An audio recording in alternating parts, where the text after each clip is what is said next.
don't think I've ever really done videos before showing it because I'm always like, it's late July when I get around to actually washing things up. So not ideal after you let it sit for a few months. So today it's May 25th, banking on that we don't have any pounding rains and would have to replant, but at that point you just have to use it. Yeah, gonna get it washed up. Well, it's getting there. I have all 16 boxes off, have the plates off. Just make sure to blow them out. And then I've been pressure washing the planter. Takes a little bit. But get it all set to be able to put away for the year. And then I'll put the seed plates in the boxes, put the boxes back on, and we'll keep going.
Well, it's all done.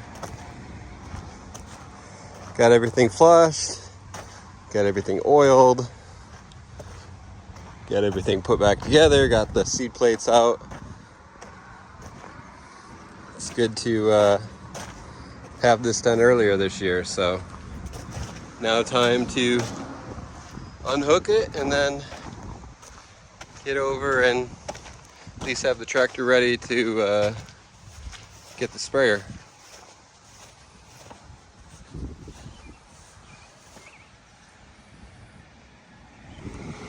Well, last but not least, got the planter over at the home farm, but my sprayer is over here.